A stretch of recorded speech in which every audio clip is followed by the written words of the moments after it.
In 1999, they just released the artificial eye, where they had a blind person and they kind of made this eye that had all these sensors on it. They plugged it in here and they plugged it in their brain, and that person could see.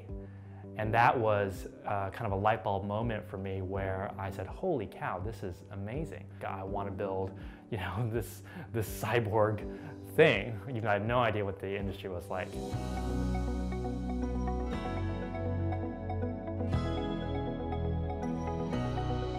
Tech is actually an incredibly creative field. Some mythologies about tech in computer science come from the 70s, 80s, and 90s, when tech was really different then.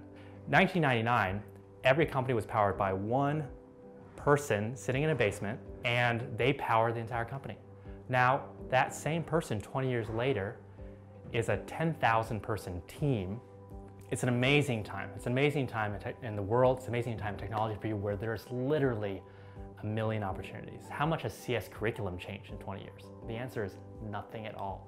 How can you have such immense change in industry and have zero change in education, and as a company expect to hire students that are going to be a match for your hiring needs? When we think about education, we think about delivery in terms of entertain, educate, and empower.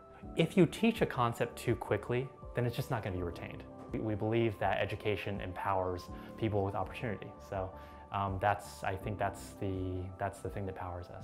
If I'm thinking about my own child, if I'm thinking about her and her future, she's not going to be me. She's not going to be my wife. She's going to have her own affinities, her own interests. My job for her is to be as many mentors for her as I can. In life, right? It's all about decisions that you make, and you just can't predict what's going to happen. Where should you invest your time? I always wanted to understand that I was helping people. Technology is not separate from the world right now. Technology is interlaced in the world. You spit into a cup, and literally 15 minutes later, they have your DNA sequenced, and then they can customize that treatment that works exactly for you. That'll happen in our lifetime.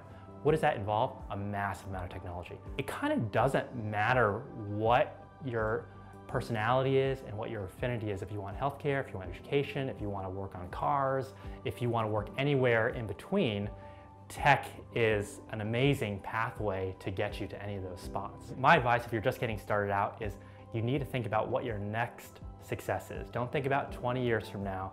Think about what your next success is, because every success that you have unlocks 10 new opportunities.